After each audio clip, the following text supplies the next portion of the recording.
Hey guys, Dan and Moxie here. Just a quick word to say we're keeping all of these old UTS podcast episodes available to you, still free of charge, on all of our platforms. But be aware, now that we're independent, we are no longer the official podcast of Cheltenham Saracens Rugby Club. Also, all of our social media platforms will remain the same, but our SoundCloud page has a brand new address. You can find that at soundcloud.com/the UTS podcast. You are listening to UTS, the official podcast of Cheltenham Saracens RFC.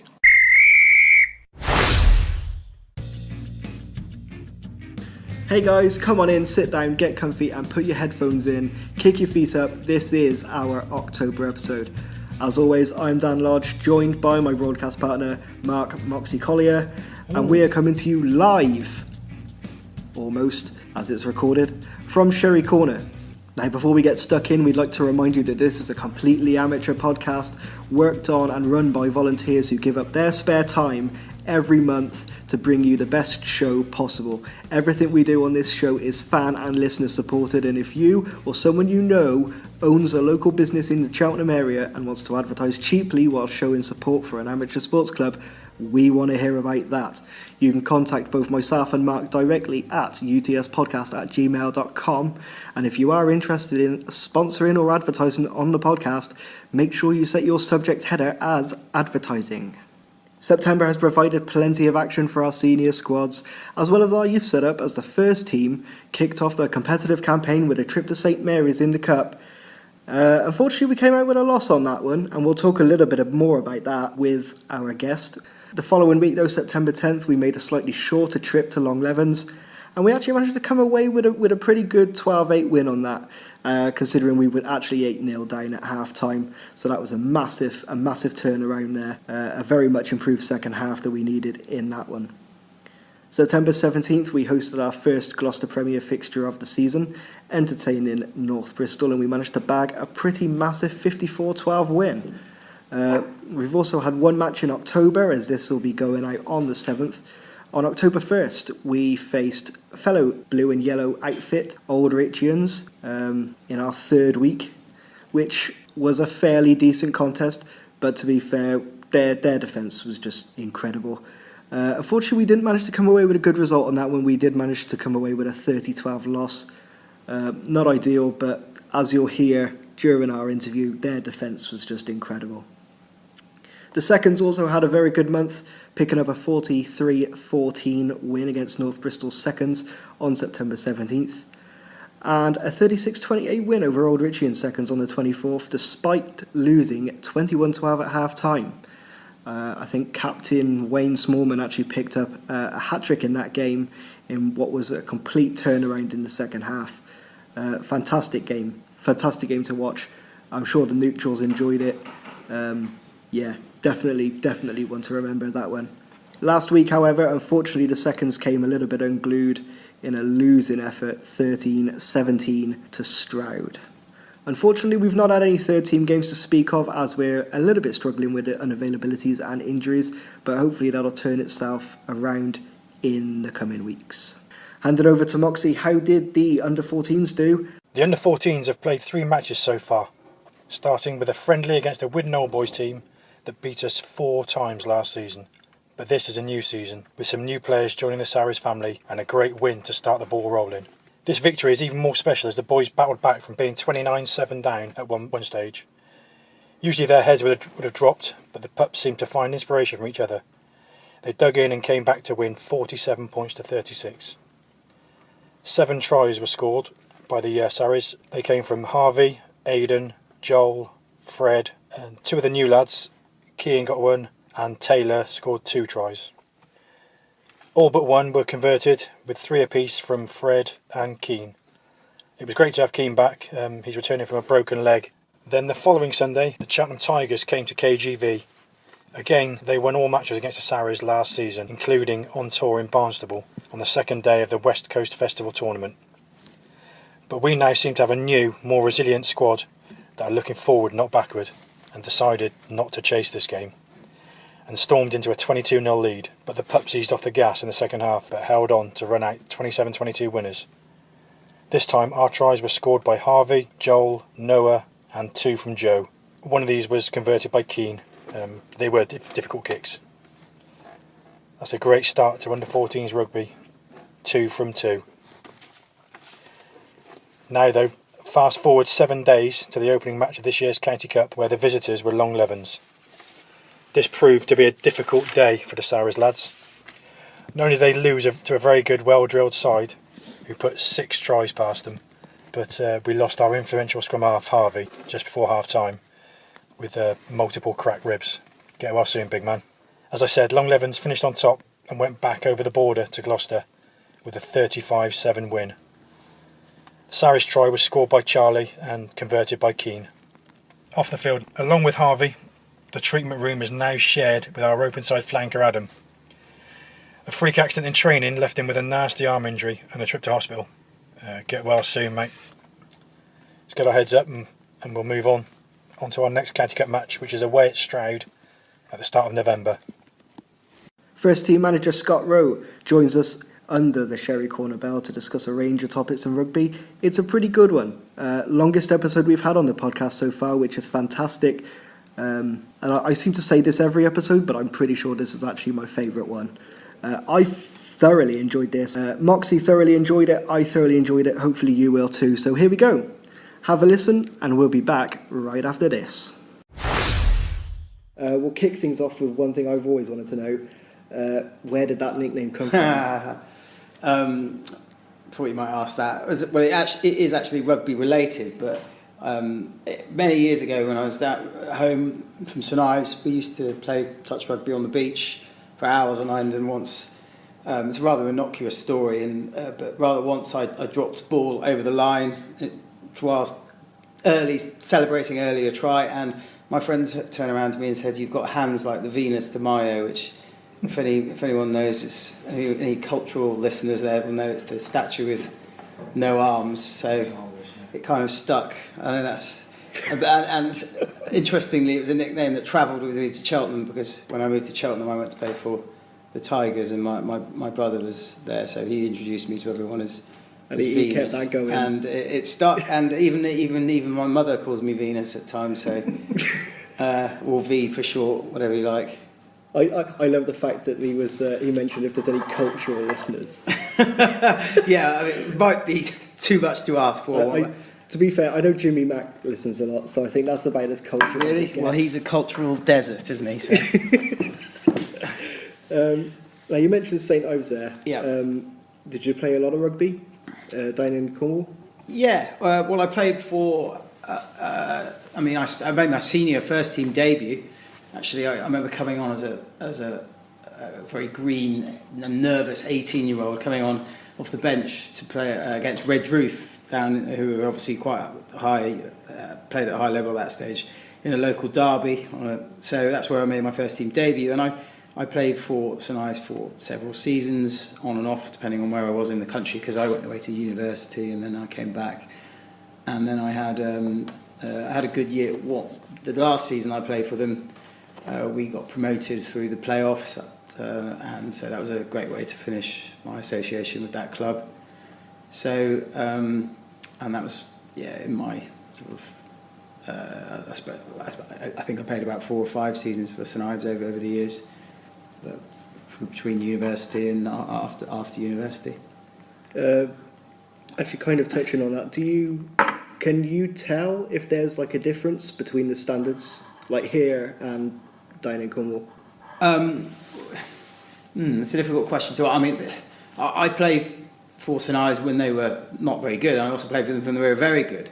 That they actually, when I made my debut, they were quite high in the leagues, but they had a few years when I wasn't there, that they got relegated, and so I played for them again when we were sort of rising up through the leagues. And the standard, I'd say the standard of rugby, it's difficult to compare standard of rugby, I think, now to many years ago, because the game has changed so much since I started playing as adult rugby.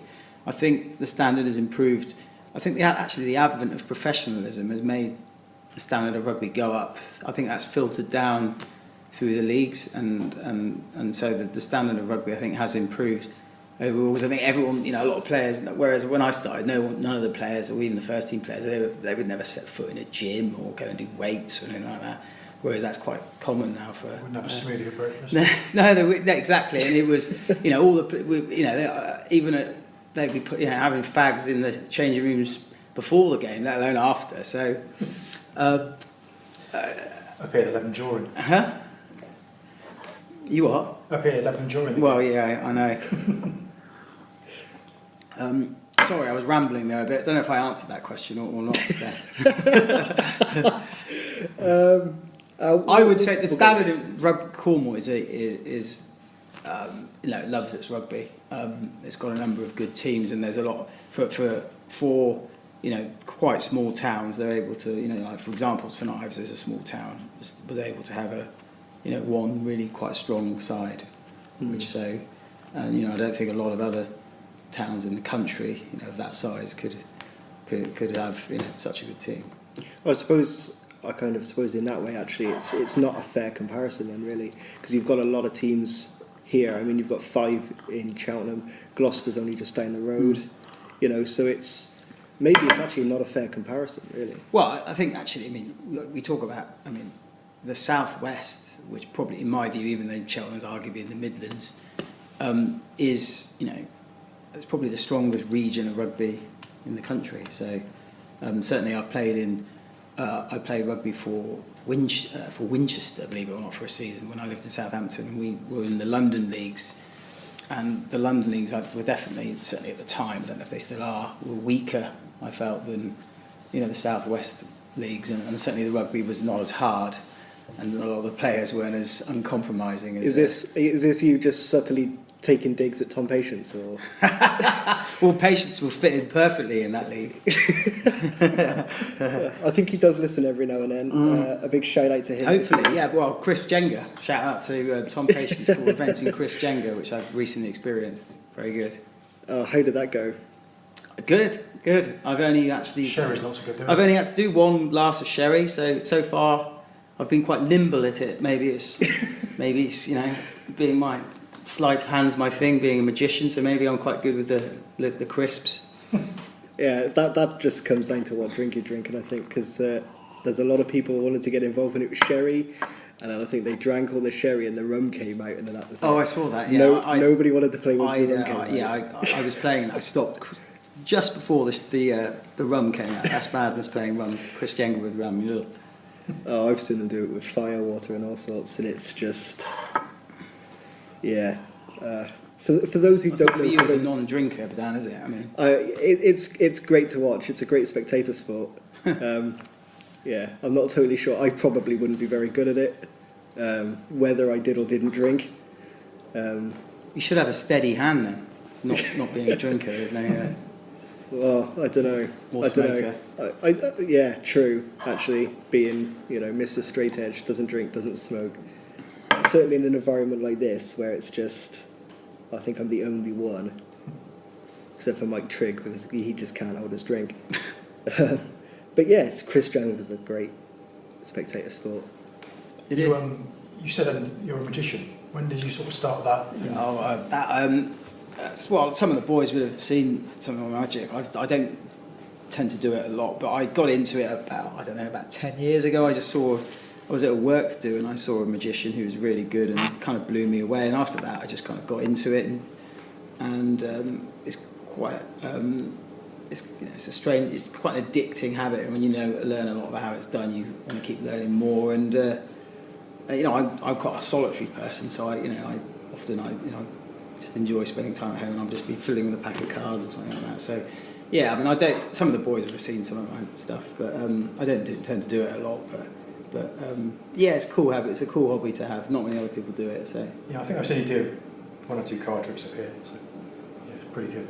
Well, you can expect to get a lot of that on Saturday now, I think. Sorry?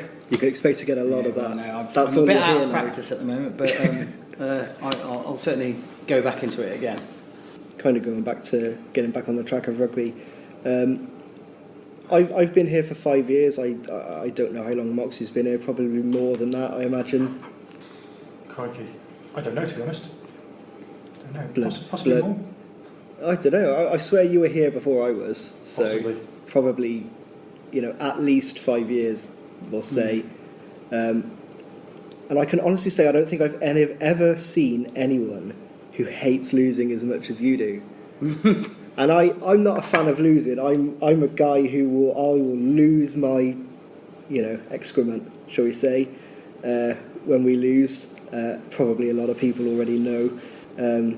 Even a great example for me is when we got promoted from Gloucester 1 and we lost on the last day, and everyone was loving the fact we got promoted, and you were still like, this is not a day for celebration. Yeah. We threw this game away, and where did that come from? Well, I'm a very competitive person when it comes to rugby. Winning for me is the be all and end all. That's why you play. That's to get the enjoyment out of it. I mean, I like to think I'm not a sore loser though, even though I am competitive. And I want to win. But I'm not. I don't think I'm a sore loser. That particular day, I just, it was the difference between winning the league as champions and getting promoted after losing a game that we should have won. For me, that didn't stuck in the throat. And in fact, I actually mentioned it. I was talking to Nick Hamby a couple of weeks ago, and I did say that was the most. I've never been as disappointed after a game in my whole career, actually, than that game at Long Levens. That was a tough one to take, actually, because there's a game we should have won, and there was a lot riding on it, and we didn't come through. So, that wasn't a good day, even though we were champions. Yeah. Look, we still had a good night. A few hours after the game, once I'd had a few pints, I could finally get a smile back on my face and slightly enjoy the fact that we got promoted. But it was a bit of promoted. a It was a bit of a damp squib, unfortunately, that day. Is this kind of mentality something you're going to bring as first team manager this year? Where I like to think so. I mean, that's kind of what I think is the value I can bring in terms of I'm not doing any here to bring any coaching. It's more my experience as a player, and I think putting an arm around certain players, or just in fact trying to instill the right values in people in terms of being competitive and wanting to win and winning at all costs. And if you go onto the field and you're the team that wants to win more than the opposition, that's a very good start. So I think that's true, Dan. Yeah, I'd like to think so anyway. Do you think this new role as first team manager was as challenging as you expected it to be? Well, yeah. I mean, I didn't quite know what it doesn't come with a job description, so I didn't quite know what it entailed exactly until I started doing it. And there was lots of things when having been a player for several years and not thinking about filling up the water bottles or putting out the flags or putting out the post protectors or filling out the forms to give to the referee and all this kind of stuff that I didn't even know, just sort of was taken care of.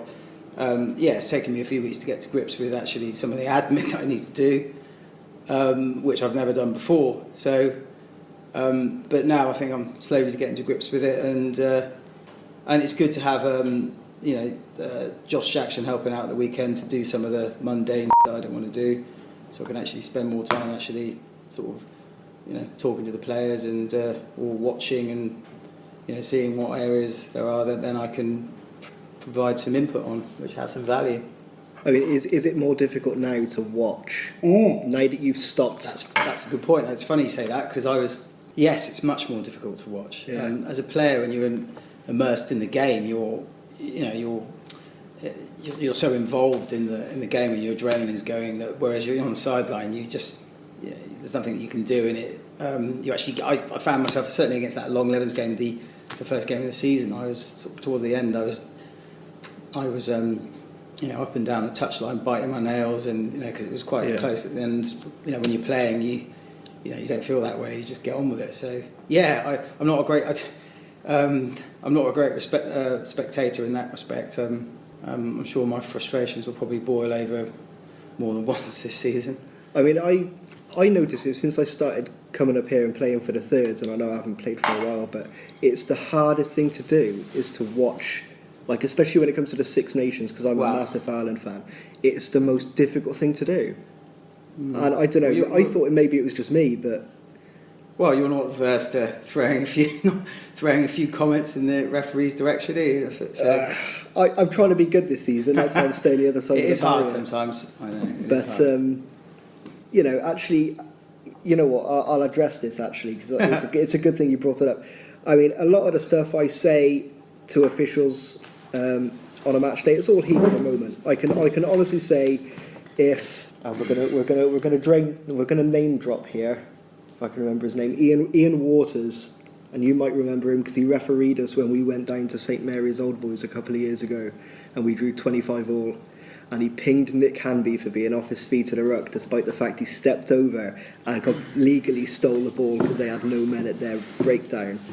And I just lost it, and I just gave him like a ton of abuse, like to his face. And to be fair, he gave a ton back. So as far as referees go, I'm fairly sort of level-headed and laid back. I mean, look, at the end of the day, you get some bad decisions, but you get them. You get bad decisions against you, but you also, sometimes you're on the right end of those decisions, and they tend to even out in the end. Look, in the first game of the year against Long Levens, we were on our line with the scrum, the last play of the game, and they effectively shoved us off the ball, and the referee penalised them. And it was a penalty. It was a penalty to them, not us. So look, sometimes you just got to take the rough with the smooth. There's no point chirping off at the refs. They're never going to change their minds. I don't think anyone's ever won that argument, have they? Realistically. So I've actually, apart from the odd occasion, I think was always quite good at keeping my mouth shut as far as the refs concerned. I mean, I did actually. I spoke to Ian on Twitter actually, because he lives in Bristol, and I was at work at the time, and I just tweeted him because Mike Pittman phoned me up and said, this is, can you just get in touch with him? And I think actually by that time I'd already tweeted him because I knew, like, what I'd done was completely out of order. And he actually got back in touch with me and said, don't worry about it. It's a passionate thing. Certain supporters want their teams to win and do well, and so he was actually really good, and he kind of just shrugged it off. But I'm sure they're used to it. And yeah, I think that's what it is. I think it's just it's a passion thing, and if I do in the future ever get up in a referee's face again about anything, I'll be the first person to come to him after the game and say, do you know what, actually I was out of order. It is just a passion thing. It's I'm not going out there to deliberately offend these people. People make mistakes, but at that time when because like you said, it's the competitive edge. I want to go into every game knowing that our first team can come out with that win. It's a rugby's it's a difficult game to ref. I mean, it's very complicated, and I think sometimes we expect too much of referees, and that think that they're not capable of making a mistake. As players, we make mistakes all the time. So to expect a referee never to make a mistake is completely unrealistic. I think, as manager of the pups, I tend to try and take a backward step when it comes to chatting to the referee. I make a conscious effort to run the line, so I can't get involved. And that has helped, because before I have said the wrong thing at the wrong time, and now it's better that I don't put it that way. I always think it's bad when there's I've come across certain players who have a culture of wanting to blame the referee for when things haven't gone their way, and it's only very rarely that a referee will lose you a game or take it away from you. It's invariably the way you've played, and sometimes I do think I'm not naming names. It's just, but I have we've all encountered players that will perhaps blame the referee when they didn't deserve to be blamed for it. So yeah, it's not football, is it? No. But that for me that's my kind of explanation for referees back chat, and it's nothing intentional. It's purely just a passionate thing. Well, that's good, Dan, and it's nice to know we've got passionate supporters, isn't it, Roxy? I mean, for me it's kind of weird because my mum was a member like back before I was born, so like for me, I when I was a kid and I used to come up and watch Eamon when he was playing for the twos or whatever, and I think that was back when we had the pitch over at Welsh Road, to give you an idea of how old that is. I think I must have been about 4 at the time. So, you know, I felt this kind of connection to the club for a long time, even though I've only properly been a member for 5 years. But yeah, I don't know, I go out there and I just expect us to win every game, and I know we're not going to, and, you know, but yeah, it's definitely, I'm not, chalking off days on a calendar saying, oh, I haven't abused anyone for a few weeks. Got to make sure I put in an extra special effort to do it today. Yeah, it's just red mist. Not that is an excuse for it, but it's just a passion thing. But kind of back onto kind of talking about not being a player anymore. Is that definitely the end of playing for you? Yeah, it is. Yeah. I mean, like many people as they get on, I sort of said, oh, it's going to be my last season, and then did another one. But the last couple of years, probably the last 3 years of playing, I had problems with my back. I've got a bulging disc in my back, and it went through varying, degrees of. Sometimes it was okay, and other times it was bad. And for the last 3 years, I really effectively had to manage my body. I didn't train a lot on Tuesday nights, didn't do much contact during the week or anything like that because I was often still recovering from the game. So it was a case of sort of play on a Saturday, recover for a few days, and then go out again on a Saturday and do it all over again. So that cycle was getting, I was getting a little bit off for doing that. Excuse my language. And so, I mean, I was actually intending on possibly playing last year. Then I played one game in the thirds at the beginning to see how my back was, and it didn't feel very good at all. And I just knew actually after that was probably going to be the last time I ever played, because I knew that it was. I couldn't put my all into it like I wanted to, because I was scared about injuring my back further, and I thought, well, I'm nearly 39. I'm not 29, or it's time to hang up the boots. Yeah. So look, I'm pleased that I finished playing with sort of without any regrets, and it wasn't as if I had to stop playing early, and so I thoroughly enjoyed my time playing rugby. But I can honestly say I haven't missed not playing at the moment. Maybe I will later on, but at the moment I'm enjoying not playing and feeling fresh and not feeling like you've been around spun rounds of Mike Tyson. Or Sorry? anything. Not feeling like you waking up on a Sunday thinking you've been through a fight. I think it helps. Obviously, being the manager, you were still involved with the the day-to-day. I mean, absolutely. I mean, look, obviously, I was, one of the main reasons for me wanting to become manager, is. I fully admit was selfish reasons in the sense that still wanted to be involved in the club. I've got a lot of friends here. I really enjoy coming up here, and so I knew that obviously with Archie's departure and that we needed someone particularly to be there for the Saturday, certainly to take a player's view, and so I thought I would.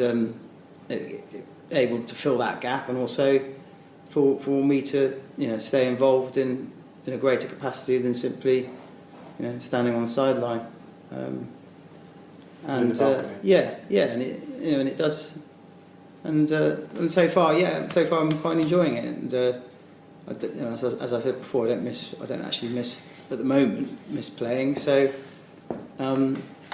it's been a welcome change. Well, it's funny you mentioned that kind of wanted to stay part of the club, because I think that's why I've taken on doing the Twitter, doing the match reports, travelling with the first team, doing the scoreboard, because I stopped playing. I think it was just trying to think what season it was. Must have been in my 3rd year here, so probably I want to say 2014, something like that. And we were at Cirencester away, and I went into a ruck. Knowing full well that I had no chance of winning the ball because they'd already secured it, and just remember taking a blow to the back of the head, and then just couldn't feel anything in my hands and feet, and that terrified me. And then I think that was the last game I played. I don't think I've played since then, actually. Yeah, well, I mean, that tragic accident happened last year at the St Mary's games. That St Mary's player, and I'm sure I wasn't the only one who thought, Christ, there for the grace of God, it could have been me or one of our players. Yeah, or, easily. It's a dangerous game, and I'm sort of, in some respects now, I'm pleased that I can just hold up my clipboard or whatever, or not, that I'm not actually out there at the moment. So yeah, look, I loved playing rugby, but I think I played for a long time, and I gave up at the right time, and I certainly won't. And I'm not interested in really playing without sounding condescending, or playing for the thirds or anything, just because you talked about it. I'm quite competitive, and I think I don't really play just for chucking a ball out. If the boys are out there playing touch or something, I don't get any enjoyment out of that. So I didn't really have any desire for just playing a rugby for the thirds for a bit of fun. Still because of obviously issues in my back, but I'd rather have done what I'm doing now than playing for the third team or just playing lower standard. I've loved playing, but no, my playing days are definitely. You're certainly not missing it. Are definitely behind me now. Boxing Day. And actually, it's good. The last first team game I played which was apart from that game that I mentioned earlier on when I playing for thirds to test my back was beating Pats in the combination final the year before last, which was a really nice nice way to go out, I thought. So. Well, yeah, if that's going to be your last game, that's the way you want it to be, isn't it? Yeah. I mean, not knocking the Pats or anything, but just for the fact that we won the final. Yeah, it was good. I mean, I kind of remember thinking that this could have been my last. What during the game, particularly in the last couple of minutes when we were hanging on to our lead right at the end, and it's fair to say that I was flying to those last few rucks with complete fury because we had a very slim lead. So yeah, it was a nice way to go out, really. Fair enough. We're going to talk a little bit about this season. We've had a fair amount of people come and go. Jack Kerr from the Pats, Jack Medcroft from Old Crips, Luke Morgan's come back from Coney Hill as a Sarries old boy. He probably won't thank me for saying that, actually, given the fact that he's still quite young. Is there anyone who's really stood out for you in the first, I think it was 3 weeks into the season? Out of the new players, or? Yeah. Out of the new players. Well, I mean, the good thing is there's a real buzz about the club, and I've never, in years gone by, we've turned up and it's just been everyone, who's been there from the year before. But this year, it seems to be an influx of new people, and almost every week we turn up and there's a new player coming along. So it just goes to show, where the club is, that we are attracting these sort of players, and good players as well. Luke Morgan, he's just been a great addition so far. I mean, if he ever gets to training, Luke, if you're listening, come to training. He's been good. Out of the new players, but what mainly is good is that I think some of the new lads that have joined up, some of them are playing in the seconds, and is just is their attitude, really. I think, although I wasn't there, there's been a couple of, like social nights out with a lot of the new lads come in, and they've turned up with the right attitude, I think, which is the main thing. And no prima donnas or and it's good for us who are on the management team and the coaching team to have some selection headaches when we pick the team, and that's already been apparent, and it's probably when there's a few people out for injury, and I like to think we get those back, then it's going to be good for the first team, and in particular and also for the seconds, because we should be able to field two really, really strong teams, and then maybe even get a third team out. Safe to say then we're in a stronger position than we were last year? Yeah, well, I think so. I think our squad is better. We've added a few people to it, and we haven't really. I don't think we've lost anyone from last year.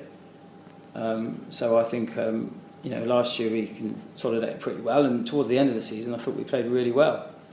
The last few games of the season last year, certainly in the combination cup, we really played well. I mean, against Cheltenham, we were absolutely outstanding. I don't think I've ever seen us play as well. I was going to say that's up there with me. One of the best games I've seen. It was a cracking game of rugby, and I knew a lot of because obviously I played for the Tigers for 5 years, and I knew a lot of their players, and I'm still friends with quite a few of their players, and and I saw the team that they had up before the game, and I thought, wow, it's a strong team. I don't think we'll be able to beat them. And to be honest with you, I actually mentioned that game to the boys in the changing room on last Saturday before the old Richards game. As this is the kind of attitude we need to bring to an away fixture to have. Sadly, they didn't. I can't say their attitude was matched the Cheltenham game. But yeah, I think that was. That we had a few older, like the Mudders and Lee were playing, and it was almost like their last game, and they were ex-Cheltenham players, and I just think everyone and it all clicked on the day, and just momentum in sport is a funny thing, and we got a lot of momentum, and really sort of unstoppable, really. But that was the best I've seen us play in a long time. But hopefully we can match that this year, and. I like to think we should, certainly at home, I don't see there's any reason why, and it's certainly a target I set out and said to the boys, is that we should stay, unbeaten at home this year. We kicked off the competitive season, start of September, with a trip to St Mary's, a real Jekyll and Hyde performance, pretty strong first half, just transparent in the second half. What were your thoughts going into and coming out of that game? Well, I mentioned it before. One of the last times we played them down there was that incident, with the injury, and I think that's actually coloured the last two fixtures we've had against them a bit.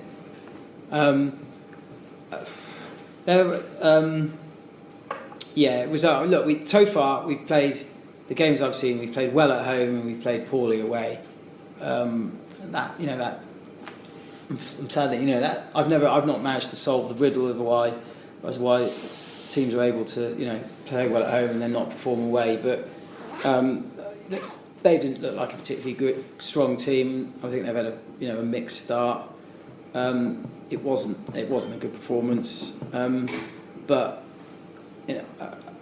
my focus is really on the league this year to try and compete to win the league, or certainly be up there in the mix. I do think we've got the squad to do it.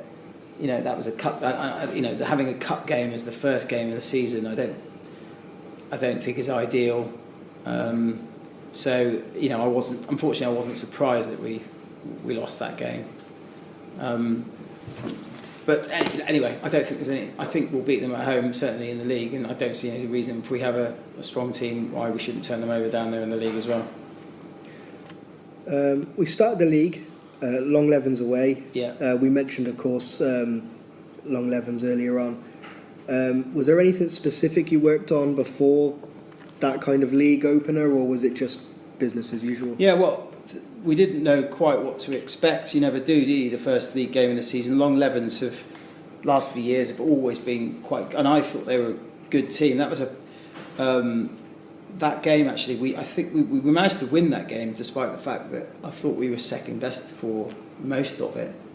But one thing that did please me, even though, because last week was a poor performance away from home, against Long Levens in the second half, what we did show, even though we didn't necessarily play fantastic rugby, is that we managed to grind out a win in a game where we were, as I mentioned, second best for most of it. And what pleased me most is that we looked to have a real attacking threat in the backs. We looked to have a lot of pace. I mean, the try that, I can't remember who scored it, but I think Dom scored it, but Will Hewer made that great break down the wing, and just, we've got a lot of pace out in the backs, and with our... I was going to say, I think it was AJ.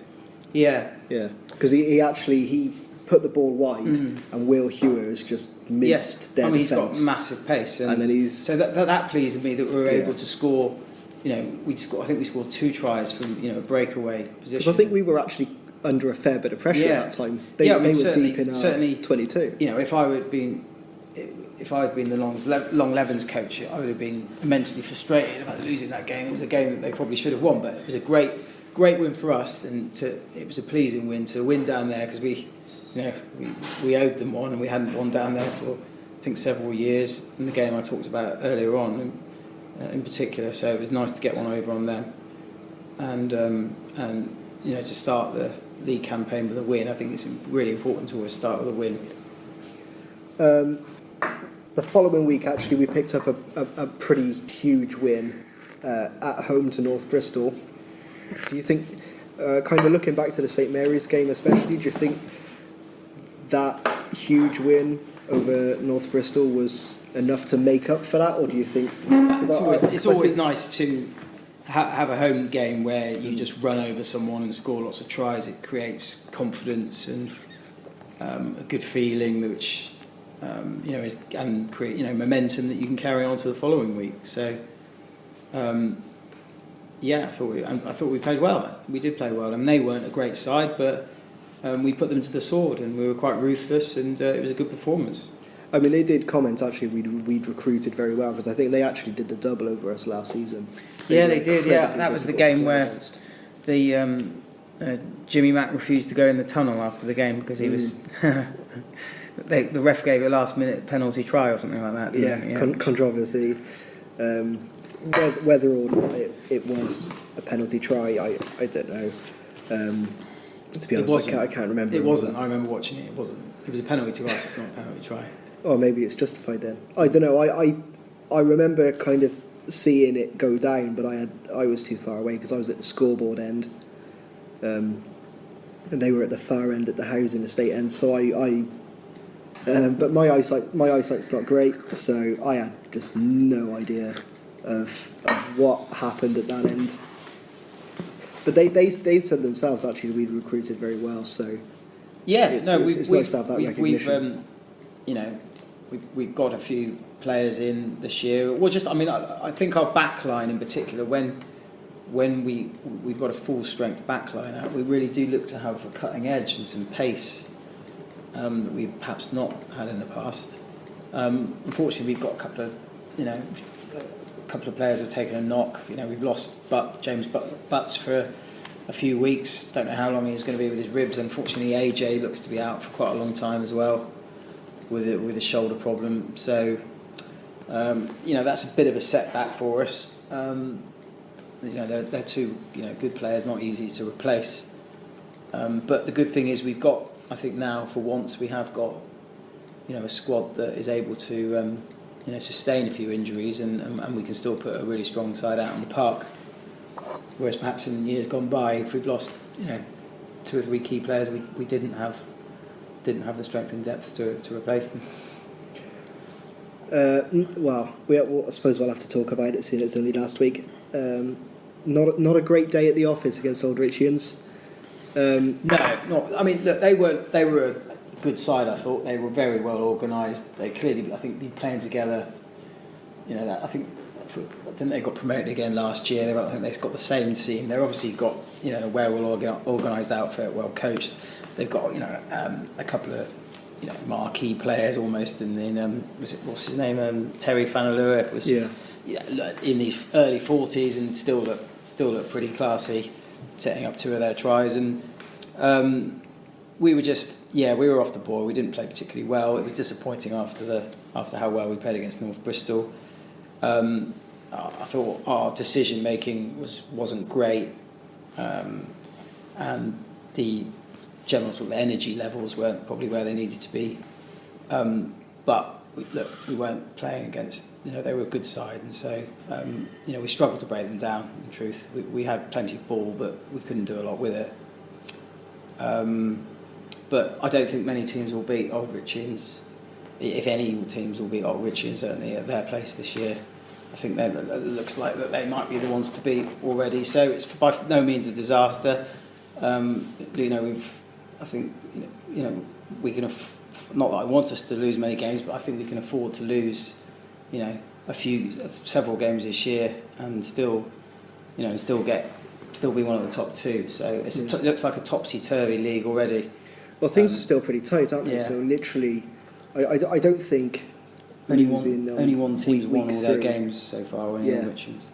So I don't think losing so early in the season is going to be a major setback. I think maybe the last few weeks of the season, when things start getting really tight and you need those wins, I think that's when it's going to come down to it, I think. Yeah, no, I agree. It's early days, no need to panic. We look, looking at the league already, as I mentioned, I think it's going to be one of it's. I think any team can beat any team really. I mean, there's been some strange results already. Yeah. You know, we're going to be in the mix. I think at the end, come what may. Now you mentioned Terry Fanalua. What are your thoughts on him playing at this level? Essentially, where it's an amateur. Well, people playing there's nothing wrong with him playing at that level. It's just, I think it's just he's 43, whatever years old. I mean, you know, he's not 23 years old. I don't have a problem with him playing at that level. In fact, I think it's great if he goes back to play for a club he has an affinity with in the twilight of his career, or agrees that, you know, I think, and it's good, it's great, and I think, you know, I think our players would agree with that. I'm sure Jack enjoyed playing against him and having to tackle him. Well, it just goes to show. I mean, you know, he's still got a bit of class even in his twilight year. I think he's taken the mick out of Jacob and Billy though, because he organises the community coaching sort of scheme. Yeah. For sending the Gloucester players out to local clubs. Yeah. He's put our two coaches with Old Richards, so he's gonna get them to coach their kids to be better players. He's playing the game well, isn't he? I'll leave it there. To be fair. But to be fair, we've got two. Don't want to comment on that, Martin. No. To be fair, we've got two good players coming to us when we sort it out. We've got Gareth Evans, and we've also got Billy Twelvetrees. Happy days. To coach ours. Cool. We get them for four sessions. So. Well, it's great that we've got, you know, a local Premiership club in the area, and we get exposure to them. And, you know, I mean, look, it's great. You know, there's not many clubs that we almost take it for granted now, because we've had it over the last few years. We've had Gloucester players, you know, but you know, this year we've got two young lads from Gloucester, and we're playing, you know, in the Premiership. It's great to have them with us, and you know, and bring their their knowledge, and I mean, we're really lucky, really. Not many other clubs can say that, can boast that. Now, kind of on this kind of topic of players playing at this level, there have been times in the past, and I think we'll use Junior as an example of this, and I know things have been said online regarding charity money, blah blah blah. We'll ignore that. But like Junior's a perfect example of this, who was a regular number 8 for the thirds and never got out of the thirds, and then leaves, and he finds himself playing number 8 for Cheltenham North. He finds himself coming in. I think he was on the bench for Cheltenham Tigers in the cup game last season. And a few players, especially from the seconds, have said maybe, or they think that they don't get a fair shot at first team rugby. Kind of, seeing as you're involved in the first team in the selection process, how do you go about that? I mean, I'm assuming you've got to put a strong team out. I mean, I've heard all, you know, people are entitled to express their opinions. Sometimes players have an overinflated sense of their own ability. Look, if you perform, you'll be in the team. There's no. You know, we get feedback from the seconds every week. We'll ask it who's, you know, there are certain players. Let's be realistic. There's only a certain number of players probably playing in the second team, or that either want to or have the ability to play in the first team. That's just being realistic, yeah. And of those players, we will know who they are. We'll ask how they performed. If you are playing well, like for example, the last few, Adam Gearing's now been involved, being played in the first team, having started the season in the second season, because he's performed well. We've heard he's played really well every week, so we came in, brought him into the first team, and great, and he played really well in his first game for being involved in the first team. So if you're performing well enough, you'll get in the team. It's just that's really as simple as that. Provided your attitude is right, you know, that's big for me. You've got to have the right attitude, and you're training regularly. If you're not training regularly and your attitude's crap, then we probably don't want you, even however good you are, to be honest. But if you're performing well and you've got the other things right, then you'll be in the team. I don't think we could ever be. I don't think we could ever be criticised of not giving players a shout, because we want to see. You know, we want, if players are performing, we want them involved. Because I remember Junior, Tiny, you used, yeah. I don't know, Junior, I'm sorry, didn't perform well enough to get regularly picked in the first team, simple as that. Well, no, because this is kind of going back a couple of years ago. He felt he was doing enough to be playing more than 13. Instead of who? Well, I can't remember who was actually second team number 8 at the time. I want to say Ricky O'Neill. That's probably wrong. Look, I mean, maybe. I mean, in terms of movement between the seconds and the thirds, look, I'm not the right person to ask because I don't have anything. That's nothing to do with me. And certainly in the past, I was playing first team rugby. I didn't really know much what was going on. I mean, I think I've only played one third team game for the club ever, so I'm not really that au fait with what's going on there. So, look, maybe. But there aren't a lot of players, I don't think, that actually want to go from the thirds to the second. The thirds is almost like a separate. Yeah, it's got a bit of its own identity, hasn't it? The people's third team under Kiwi, who I actually spoke to on Tuesday and doesn't want to be a guest. Huh. I know he's killed me. I was really hoping to have that chat, discuss the kind of. Well, we'll work on him, Dan. We'll work on him. Yeah. That's all right. A few beers, you'll be fine. What I might do actually is just record the conversation from a Saturday night. If we get enough of Thatchers in him, and I'll just hide my phone under my sleeve or something. Key, I think. isn't it? Make sure you've got plenty of memory on your phone, mate. Be getting Sharpie on here next. That would be better. Well, I'm up for anyone if anyone does want to be a guest, and if anyone happens to be listening, get in touch. Obviously, Old Richmond's very, very good.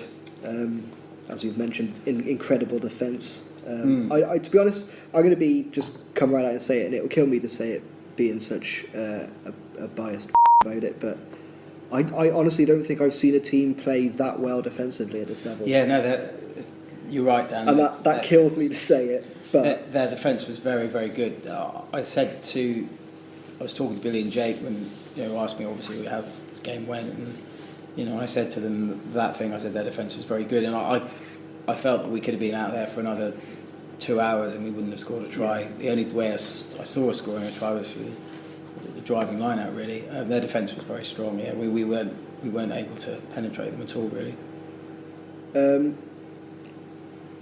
I think Bart's Rugby, who we play tomorrow. Saturday. Well, yes. Thanks for ruining that one. Sorry. But St Mary's picked up a massive win. I think 71-5 against Berry Hill. Yeah. Bart's Rugby picked up a massive win, 41-15 against the North. We face them on Saturday. Do you think they could be our biggest challenge this season? The truth is, it's a funny game because I don't know anything about Bart's Rugby at all. They're a complete wild card because obviously they've come down. It looks not many people. I don't know anything about them at all. So, we go into the game with no preconceived ideas. Look, we've got a strong enough side out. We've picked, it's a good side that I don't think that we should worry too much about them. If we go out and perform, and we play with the right attitude that was slightly missing last week, and execute and make the right decisions, then I think we'll win. I don't know much about them, so they've had an interesting start. I mean, because they have I don't know much. Berry Hill seems to. I don't know if Berry Hill have gone downhill or just don't travel very well because they haven't. They've lost a couple of, but they've also beaten. Didn't they? I think they actually beat Barts. Yeah, that's what I'm talking about. Yeah, there was. I thought so. They've actually beat. So that seems like an odd result, doesn't it? Because Barts have only lost, I think, one game so far. I think that's and it. It's to Berry Hill, who got hammered by St Mary's. So, St Mary's 71-5. Yeah, it's difficult to read a lot into that, isn't it? Because they were really, really strong last year. Yeah, they were really strong. Did the double over us. Yeah, they were strong. Well, they're always. It's a strong rugby club, isn't it? And they're always. I've heard different things, so it's hard to tell, who to believe or who, to really take stock in who's saying what. Apparently, they've lost a number of players. I don't know enough to comment on it really. But yeah, it's a strange one. But again, do you think that's, if you're going to lose a couple of games, now's the time to do it? because you can always catch up later in the season because things are always quite tight at this level.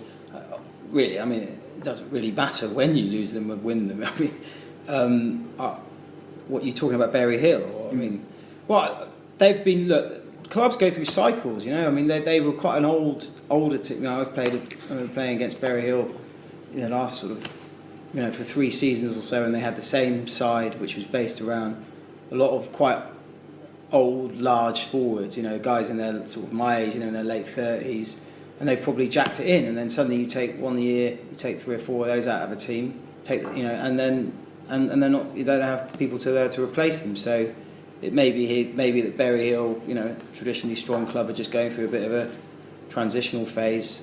Alternatively, it may be that you know, they're just not they're travellers, and you know, they're good at home but not very good away. So it is surprising how many teams at this level that do kind of suffer from that kind of travelling. Oh yeah, I mean, Kingswood were a real thing for it. They were so strong at home, and we played them a couple of seasons ago. And I think at one point they had 2 men in the sin bin at one time, and we were just camped on their 5 metre line and just couldn't get through against 13 men. And then they came here, we put like 90 points on them. Yeah, and I remember that. I played in both those games, and very strange. Yeah, they were dreadful. I remember that playing them here. They were dreadful, and you could just see they wouldn't want to be here, you know. But then, do you think that's kind of because I think they were actually mid-table at that time, so they weren't going down and they weren't going up. Yeah, I mean, so look, if you win half your games, you're not going to be going down. You're not going to be going up. So, it's like I talked about at the start when playing down in Cornwall when I played for St Ives. I remember we were like that. There was a period where I think we won. We didn't lose at home for like 2.5 seasons, including beating the teams that got promoted, but we didn't win away for the same amount of time. I mean, it's bizarre. It just goes to show how you can make your own, you know, your home patch such a fortress. But it's a weird. I don't know, it's a weird psychological thing, isn't it? You know, the French teams are a great example of that. They, you know, there are some French teams that travel very badly but are almost unbeatable at home. It's weird how it works out. I mean, Kingswood's a prime example of that. I mean, we've been quite fortunate. I think we've been the last couple of seasons we've been quite strong home and away. I mean, don't get me wrong. There have been a couple of games away where, you know, maybe we've lost games. Maybe on paper we should have won. Yeah. But then in case, you know, it's not played on paper, is it? So. Look, travelling away in a league game is difficult. There's no easy away game ever, even if you're against the bottom of the league team. It's not an easy away game. You know, if you win them 3-0, great. You know. Our away record on the whole is pretty good. You know, we don't travel too badly, but you know, in the winter when the weather gets crap, you know, they're the games. You know, it's easy to sometimes play at home in front of, you know, when the weather's nice and everything's on our terms to go out and smash the team. It's those games where, you know, you go away and you've got to grind out a win when you're not playing well against a really awkward opponent. You know, those are the games really that's what that you talked. You know, those are the games that count in the end really, whether or not you know, win a league, get promoted or not the games where you trounce someone, you know, 50 points at home. It's grinding out those difficult away wins. Because I think we played Painswick away a couple of years ago, and they were bottom of the league, got relegated into Gloucester Premier, bottom of the league in Gloucester Premier, and we went there, and I don't know whether we just underperformed a little bit or whether they stepped their game up, but you know, there were times where I remember being stood there thinking, how are they bottom of the league and not won a game all season? We beat them, but only just, didn't we? Yeah. No, I remember the game. And you look at it and on paper, because I think that was roughly January time, I think, because the light left quite early. So I think we were either the first, second, or third, and on paper we should have just dominated that game. And then we stole a win. Yeah. Well, you hit the nail on the head there. On paper, you throw that out the window once the game starts. And and it's just, I remember thinking just like, how are this team in the situation they're at? You know, it kind of didn't make sense then. And if I'm honest, it sucks to see them on a decline again, because I think they're now Yeah, I've bottom heard of that they are Gloucester 2 struggling again. again. I think they've lost virtually all their players. Haven't they? Yeah. And it kind of, you know, it sucks to see that.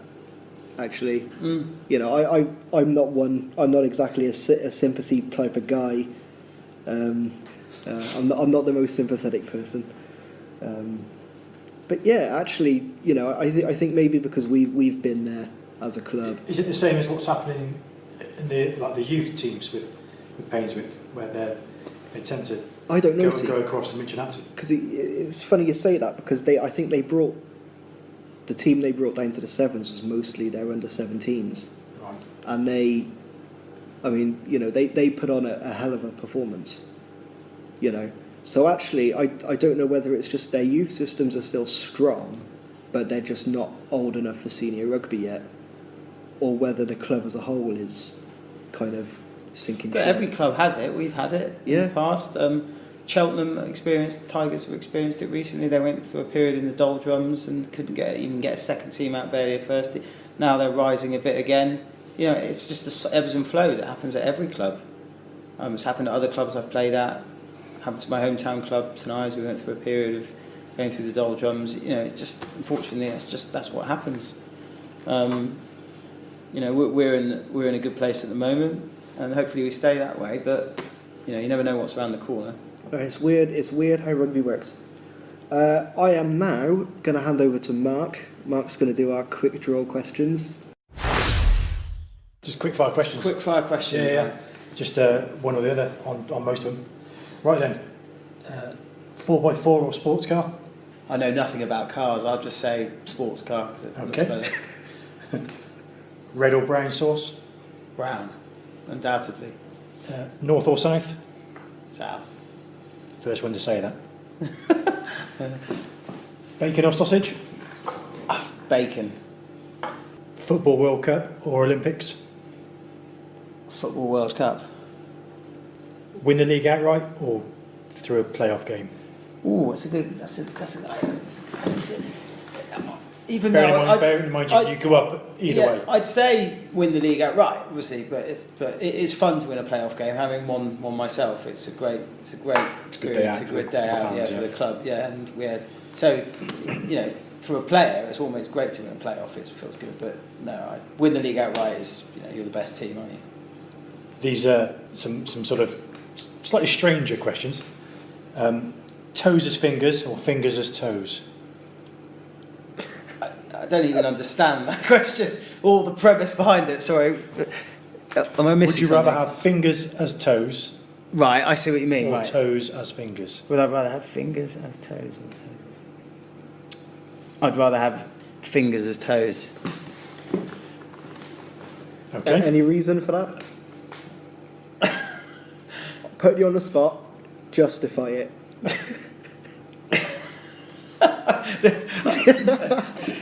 No, I'll just go with slightly that. lost for words now. That's the lesser of two evils. Okay. Next one. If you're a superhero, who would you be and why? Superman. So you can do everything that anyone else can and more. Is it that X-ray vision? He's pretty much got. He can do everything, can't he? He can do anything. I like the way you just rattled that off there. Just bang, Superman. Is a new one. You've got one go in a time machine. Yeah. Where would you go and when would you go? I don't know. I'd probably, to be honest with you, I'd probably go for material reasons and just travel back to some large sporting event and put where there was an underdog and just put a massive bet on and do a Biff Tannen from Back to the Future, you know, with the almanac, and just make my fortune. So nowhere in particular then? So,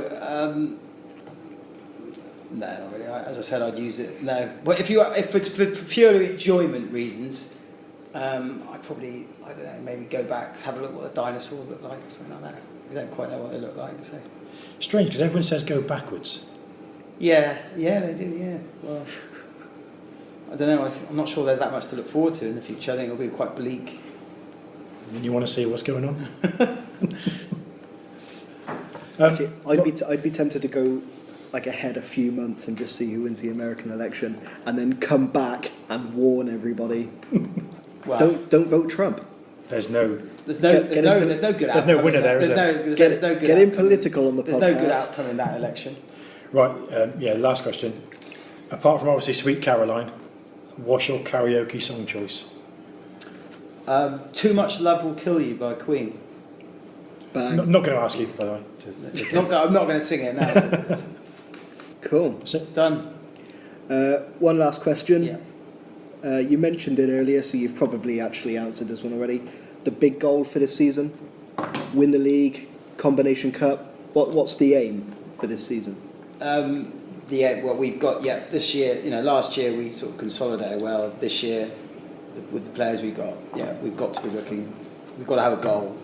Whether or not we achieve it or not, but we've got to have a goal, and that is in this year to get promoted. Would it be good to get another combination? Of course, yeah. It's a great way to. It's been devalued a little bit over the years, but I've played in quite a few combination finals, and it's always a really good feeling to win it. I love it because it's. I think it's something a little bit separate to other. Yeah, no, I'm a huge competitions. fan of it. Look, the rounds and it's a bit of a joke that sometimes you can end up in the final without playing a game. Yeah. But the actual final is always a good event. There's always quite a big crowd, and it's always a good we game. had a fantastic day Yeah, up here. and it was brilliant. That game up here last year was brilliant. Massive crowd, great day. That actually I missed that. That you talked about earlier, missing playing. That was one time I thought I'd like to be involved in that. Yeah. But no, I think the combination cup's great. It'd be good to win it again. I've won it, here for the club twice. I won it also playing for Cheltenham, and we were underdogs once and we beat the old Pats in the final there when I played there. So that I like the combination cup. I think, and hopefully long may it continue. Cool. Right, so I think that's pretty much it. Awesome. Well, thanks guys. Thanks for joining us. Cheerio. Cheers, mate.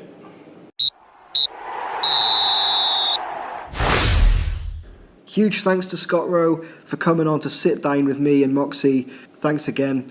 A quality chat. Very happy with how that went. But yeah, let's get straight into the fixtures. Tomorrow, October 8th, the first team host third place Barts Rugby, formerly Barton Hill of Bristol. The second team travel a short distance to Chosen Hill former pupils. And the third team, hopefully if we can get one out, will be hosting Brockworth Seconds. October 15th is a completely free week for the club. No games. I don't think we're looking to get any games on that day either. It's a club bonding day, so I've been told.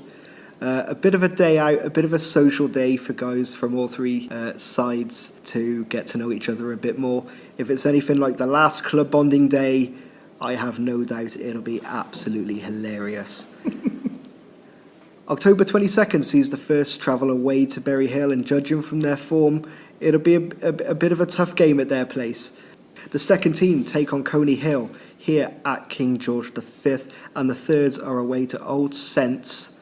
I think it's Old Centralians, used to be St. Ridge, third team. We close out the month on October 29th with a home game against local rivals and returnees to Gloucester Premier, Cheltenham North. Hopefully, if this is anything like the combination final, we are in for an absolutely fantastic game. You certainly don't want to miss that. Second team are away that weekend, travel into the Forest to face Berry Hill Seconds, but the third team are also at home as they will be hosting Gloucester Old Boys Seconds. We should also mention right now that October 29th, when we face Cheltenham North, is Old Boys Day. So if you or anyone you know has a history with the club, maybe you're a son of an old player, maybe you're a veteran yourself who used to pull on the blue and yellow and black of the Sarries, come on down, have a couple of pints, see people you maybe haven't seen for a while, enjoy the day. Hopefully it'll be a cracking game, much like the combination final, with hopefully the same result. The under-14s are also in action this weekend. Handed over to Mark Collier for that. We've got 3 more friendlies coming up in October, starting this Sunday, the 9th, where we travel to Breedon. The Sarries have never played Breedon, so we don't really know too much about them, but obviously we'll take whatever's there and we'll beat them, hopefully. Then the 23rd sees us visit Newlands to take on the Tigers again. Hopefully with the same result, but please boys, leave those watching with some nails at the final whistle. Finally, we host a team we beat in our County Cup group last season, Thornbury. Again, hopefully the same result, lads. Now for off the field news. I'm going to be hosting a quiz night on Friday the 14th of October at KGV, starting at 7:30 p.m. If you can, please try and get involved either by joining a team or making your own team. It should be a great night where the Sarries Quiz Trophy is up for grabs, and hopefully some funds raised for the Sarries under 14s pups. Finally, not Sarries related, but on the 29th of October, which is a Saturday, Barry from Watford and Angelos Epithemiou are bringing their show to the town hall. Right, that's it for this month. Up the Sarries pups. And that's another show done and dusted. Don't forget to keep up to date with any of the club news. Go to cheltenhamsaracensrugby.com. You can find match reports, coaching staff info, committee member info, sevens info, first team, second team, third team. We've got a brand new under 14 section. Joining and membership info is also there if you want to become a member of the club. Fantastically as well, we've also got a brand new Twitter widget. Thanks very much for Joe White for putting that in. So even if you don't have a Twitter account, you can still keep up to date with everything going on in the club, especially on a Saturday with my match day, I suppose, highlight and updates. Go again to cheltenhamsaracensrugby.com and you can see all of that there. If you're also a bit of a pitch hero type person, that's fine too. Jack Kerr has done a great job setting that up. Go to pitchhero.com/clubs/Cheltenham Saracens RFC. There's a Twitter widget there. There's all the info you can find on the official club website as well. So make sure you check that out because Jack's put in a lot of work into getting that done. So once again, that's pitchhero.com/clubs/Cheltenham Saracens RFC. Of course, if you are on Twitter, feel free to head over and give us a follow on @CheltSarriesRFC, and you can stay up to date with club news, match day updates, league and result updates, under 14s updates, injury news, match reports from the local press, that kind of thing. Also, if you're listening to this podcast and you want to get in touch with us, you can do so. Email us at utspodcast@gmail.com with any of your comments. Maybe you're a Sarries member or a player and you fancy coming on for a chat. Maybe you just want to give someone a shout out. Please feel free to get in touch. We're more than open and welcome to hearing people's thoughts. But if you are going to criticise, please make sure it's constructive criticism. Don't just tell us that something sucks. Tell us exactly what, if there's a way you think we can make it better and more of an enjoyable experience, get in touch, let us know. Help us to help you. utspodcast@gmail.com. Before we go, if you're on SoundCloud, don't forget to give us a look up on soundcloud.com/Cheltenham Saracens RFC. You can give us a follow, like our work, share our work to your page so people who follow you can see it. Whatever you want to do, soundcloud.com/Cheltenham Saracens RFC. If you're an iTunes user, search UTS Podcast or Cheltenham Saracens RFC on iTunes. And while you're at it, don't forget to rate, review and subscribe. Any kind of feedback, we can't thank you enough for that. And if you've already done so, thank you very much. We really appreciate it. Get in touch, leave a review, tell us what you think. Because the only way we can make this better is if you tell us. A big thank you to Kevin McLeod of Incompetech.com for our backing music Motherload, which we quite luckily use royalty free under the Creative Commons License 3.0. As mentioned before, a massive thanks to Scott Rowe for coming onto the show and being guest number 4, or I suppose possibly 5, because we had 2 guests on last month. And most of all, importantly, a massive thanks to you. Wherever you are, however you're listening, however you're tuning in, thanks very much for doing so. We'll be back at the start of November, so we'll see you then. Up the Sarries. Up the pups.